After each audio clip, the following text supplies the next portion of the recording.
मां नर्मदा के दर्शन होते हों, ऋषि मुनियों ने तमाम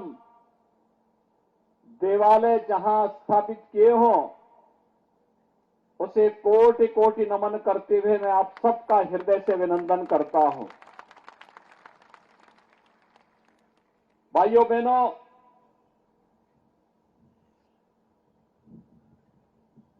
आप सभी का सौभाग्य है कि इस गुजरात की धरती ने हर संकट के समय में देश को नेतृत्व दिया है। आप याद करिए,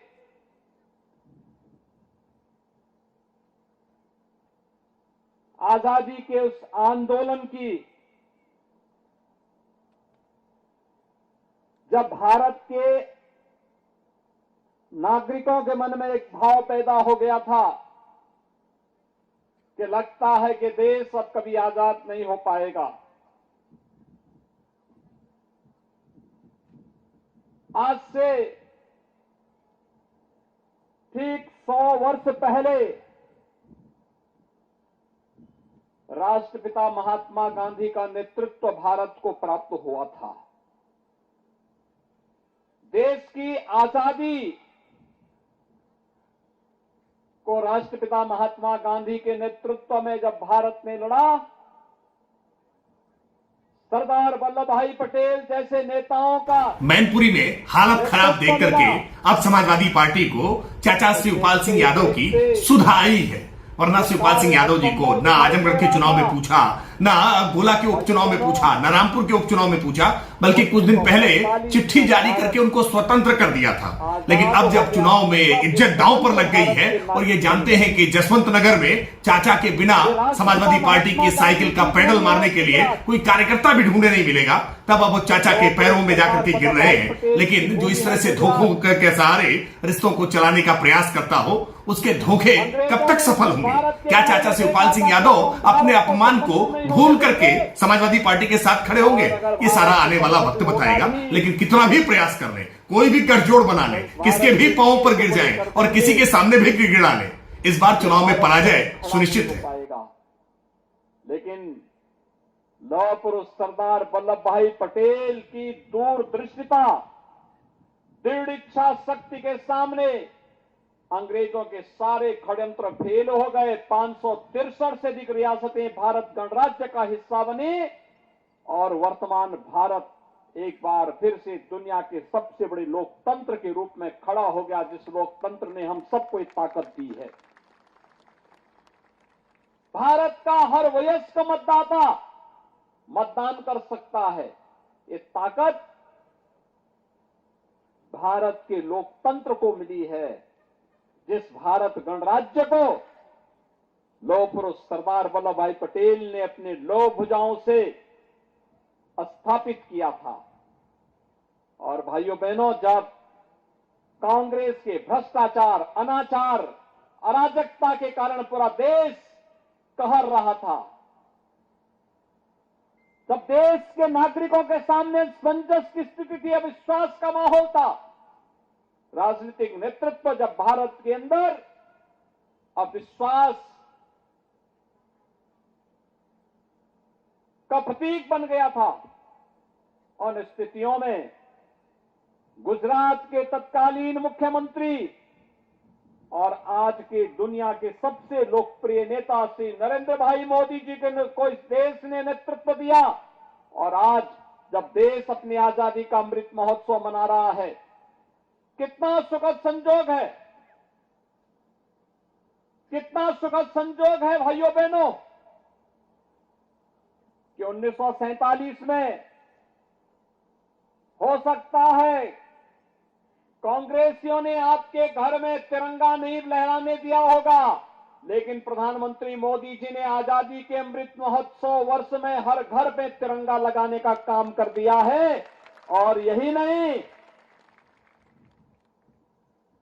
जिस ब्रिटेन ने भारत पर 200 वर्षों तक शासन किया, आज उस ब्रिटेन को पछाड़ करके भारत दुनिया की 5वीं बड़ी अर्थव्यवस्था बन गया है।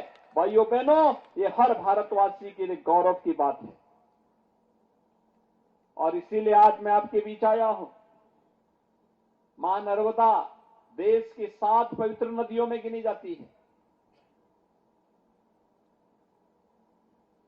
इसकी पवित्रता जग जाहिर है। गुजरात में आकर के पहली बार भारत माता के महान सपूत प्रधानमंत्री मोदी जी ने लौह पुरुष सरदार वल्लभ भाई पटेल की उनके व्यक्तित्व के अनुरूप दुनिया की सबसे बड़ी प्रतिमा स्थापित करके सरदार सरोवर के तट पर केवड़िया के पास उसे जो भव्य स्वरूप दिया है, आज वो अपने आप में तीर्थ बन गया है।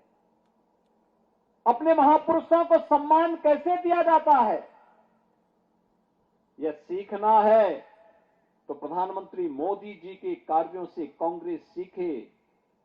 कांग्रेस ने सरदार वल्लभ भाई पटेल को कभी सम्मान नहीं दिया, बाबा साहब भीमराव अंबेडकर को सम्मान नहीं दिया, केवल राजनीति करती रही, सम्मान देने में हमेशा कोताही बरतती रही। लेकिन चाहे वह बाबा साहब भीमराव अंबेडकर से जुड़े हुए पंच तीर्थों की स्थापना का कार्य हो और चाहे लौह पुरुष सरदार वल्लभ भाई पटेल से जुड़े हुए केवड़िया में उनकी भव्य और दिव्य प्रतिमा, दुनिया की सबसे बड़ी प्रतिमा की स्थापना करके उसे तीर्थ के रूप में स्थापित करने का कार्य किया हो, ये प्रधानमंत्री मोदी जी ने किया है। उनके नेतृत्व में भारतीय जनता पार्टी की डबल इंजन की सरकार ने यह काम सब किया है। और इसलिए भाइयों बहनों, आज मैं आपके बीच आया हूं आपसे कहने के लिए, ये क्षेत्र हमारे लिए तीर्थ है। भगवान कृष्ण को जब मथुरा छोड़नी पड़ी थी तो गुजरात के ही द्वारिका में आकर के उन्होंने अपना तीर्थ स्थापित करवाया था। आज हर भारतवासी गौरव की अनुभूति करता है जब भगवान सोमनाथ के भव्य मंदिर परिसर को देखता है, जब द्वारका धाम के पुनरुद्धार के काम को देखता है, मां अंबा जी के उस धाम को आज वर्तमान रूप में देखता है, हर भारतवासी गौरवान्वित होता है। और हर भारतवासी तब भी गौरवान्वित होता है जब प्रधानमंत्री मोदी जी की दृढ़ इच्छा शक्ति के सामने कांग्रेस के सारे षड्यंत्र फेल होते हैं और अयोध्या में भगवान राम के भव्य मंदिर के निर्माण का कार्य शुभारंभ होता है। भाइयों बहनों, अयोध्या में भगवान राम का भव्य मंदिर का निर्माण ये प्रधानमंत्री मोदी जी की दूरदर्शिता, उनकी दृढ़ इच्छा शक्ति का परिणाम है। जो कार्य 500 वर्षों में नहीं हो पाया, जो कार्य कांग्रेसी 55 वर्षों तक नहीं कर पाए, उस कार्य को प्रधानमंत्री मोदी जी ने मात्र 5 साल के अंदर करवा करके भव्य राम मंदिर के निर्माण के कार्य को आगे बढ़ा दिया है। आज अयोध्या में भगवान राम का भव्य मंदिर का निर्माण बन रहा है। भाइयों बहनों, 2023 के अंत में जब अयोध्या में भगवान राम अपने मंदिर में रामलला विराजमान होंगे, अयोध्या में भगवान राम का बनने वाला यह मंदिर भारत का राष्ट्र मंदिर होगा, भारत का राष्ट्र मंदिर होगा। हर भारतवासी को गौरव की अनुभूति कराने वाला मंदिर बनेगा। वो नए भारत की तस्वीर को दुनिया के सामने प्रस्तुत करेगा, जो भारत किसी के सामने झुकता नहीं है, अपने मूल्य और आदर्शों से टिकता नहीं है, हर विपरीत चुनौतियों का सामना करते हुए हमेशा विजयश्री को वर्ण करता है, वह भारत दुनिया के सामने होगा। और इसलिए भाइयों बहनों, एक और अयोध्या में भगवान राम के भव्य मंदिर का निर्माण का कार्य और दूसरी तरफ प्रधानमंत्री मोदी जी के कर कमलों से काशी में काशी विश्वनाथ धाम भव्य रूप ले चुका है। आज आप देखिए काशी में आकर के कितना भव्य स्वरूप काशी का हो गया है। काशी में भगवान विश्वनाथ का मंदिर किस रूप में भव्य स्वरूप ले चुका है। कभी अहिल्याबाई होलकर जी ने वहां पर औरंगजेब के द्वारा तोड़े गए मंदिर को पुनर्स्थापित करने का काम किया था और उसे भव्य स्वरूप देने का कार्य प्रधानमंत्री मोदी जी के नेतृत्व में आज काशी में संपन्न हो चुका है। केदारनाथ धाम और बद्रीनाथ धाम में आप जाएंगे, धाम फिर से भव्य स्वरूप ले रहे हैं। उज्जैन मध्य प्रदेश में आप जाएंगे, महाकाल का महालोक एक बार फिर से पूरी दुनिया को अपनी ओर आकर्षित कर रहा है। और इसलिए भाइयों बहनों, आस्था के प्रति सम्मान का भाव क्या होना चाहिए, यह भी देखना है। तो प्रधानमंत्री मोदी जी के नेतृत्व में आज भारत के अंदर आस्था के प्रतीकों का सम्मान जिस भव्यता के साथ हो रहा है, उसे देख करके हम लोग अनुभव कर सकते हैं। और यही नहीं भाइयों बहनों, हम सब इस बारे में भी जानते हैं, देश का वैश्विक मंच पर सम्मान कैसे होना चाहिए। 3 दिन पहले आपने इंडोनेशिया के बाली में देखा होगा, प्रधानमंत्री मोदी जी G20 के देशों के जो समूह बना है, दुनिया के 20 वे देश जिनका दुनिया के 80% संसाधनों पर अधिकार है, और उस समूह का अध्यक्ष भारत को बनाया गया है। 1 वर्ष तक प्रधानमंत्री मोदी जी के नेतृत्व में G20 के देश दुनिया में शांति, सौहार्द और समृद्धि के लिए आने वाली कार्रवाई पर कार्य करेंगे। इससे बड़ी गौरव की बात भारत के लिए क्या हो सकती है। और जहां तक भारत के अंदर आतंकवाद और नक्सलवाद की समस्या का समाधान का हो, आपने देखा होगा कांग्रेस ने देश को आतंकवाद दिया, माफिया राज दिया, गुंडागर्दी दी, लेकिन कश्मीर में धारा 370 भी प्रधानमंत्री मोदी जी के नेतृत्व में, उनके मार्गदर्शन में गृह मंत्री माननीय से अमित शाह जी ने हटा करके दृढ़ इच्छा शक्ति का परिचय देकर के देश को आतंकवाद की समस्या से सदैव के लिए समाप्त करने का एक बीड़ा उठाया। और आज उसके परिणाम भी हम सबके सामने देखने को मिल रहे हैं। भाइयों बहनों, इस सदी की सबसे बड़ी महामारी के दौरान भी आपने देखा होगा, देश के प्रत्येक नागरिक के लिए उसके अनुरूप योजनाओं को बनाना, फ्री में टेस्ट, फ्री में वैक्सीन, फ्री में उपचार, और 80 करोड़ देशवासियों को फ्री में राशन की सुविधा का लाभ भी प्रधानमंत्री मोदी जी के नेतृत्व में हर भारतवासी को प्राप्त हुआ। भाइयों बहनों, मैं आपसे पूछना चाहता हूं, क्या कांग्रेस कश्मीर से धारा 370 को हटाकर के आतंकवाद के खिलाफ देश की लड़ाई को आगे बढ़ाती? क्या कांग्रेस इस कार्य को कर पाती? क्या अयोध्या में राम मंदिर का निर्माण कांग्रेस कर पाती? आपको लगता है कांग्रेस कर पाती है अयोध्या में राम मंदिर का निर्माण? क्या काशी में काशी विश्वनाथ मंदिर का निर्माण और भव्य स्वरूप काशी विश्वनाथ धाम का कांग्रेस कर पाती? भाइयों बहनों, जब कांग्रेस न देश को सुरक्षा दे सकती है, न समृद्धि की ओर अग्रसर कर सकती है, न आपकी आस्था का सम्मान कर सकती है, और नहीं आपके स्वयं के कल्याण के लिए किसी योजना को ईमानदारी के साथ लागू कर सकती है, तो फिर उस कांग्रेस को क्यों हम चुनते हैं? और भाइयों बहनों, राष्ट्रपिता महात्मा गांधी ने यही कहा था 1947 में, जब देश आजाद हुआ था। उन्होंने उस समय पंडित जवाहरलाल नेहरू को एक सुझाव दिया था, और उनका सुझाव था कि समय आ गया है जब कांग्रेस को विसर्जित कर देना चाहिए। और मैं तो झगड़िया से जुड़े हुए आप सभी भाइयों बहनों से कहूंगा, भरूच वासियों से इस बारे में अपील करूंगा कि समय आ गया है जब इस खंबात की खाड़ी में कांग्रेस को फेंक करके कांग्रेस मुक्त भारत की राष्ट्रपिता महात्मा गांधी के सपने को हम साकार करने में अपना योगदान दें। आप लोग सहमत हैं? सभी लोग सहमत हैं? भाइयों बहनों, आज गुजरात मॉडल देश के अंदर और दुनिया के अंदर माना जाता है। गुजरात मॉडल विकास का, गुजरात मॉडल लोक कल्याण का, गुजरात मॉडल शांति का, गुजरात मॉडल अराजकता पर विकास और राष्ट्रवाद की विजय का। इस मॉडल को हमें जन जन तक पहुंचा करके पूरे देश और दुनिया के सामने पहुंचाना है और इस देश से हर गुजरातवासी को गौरव की अनुभूति होनी चाहिए।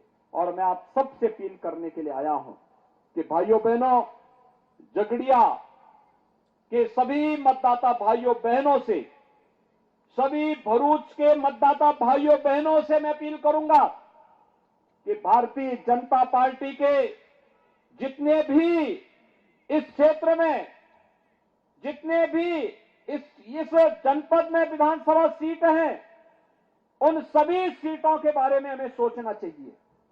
आप सब जानते हैं कि देश के अंदर समग्र विकास की जब बात आती है तो बिना भेदभाव के शासन की इन योजनाओं को हर घर, हर गांव, हर गरीब, हर किसान, हर नौजवान तक पहुंचाने का कार्य भी भाजपा की सरकार ने किया है।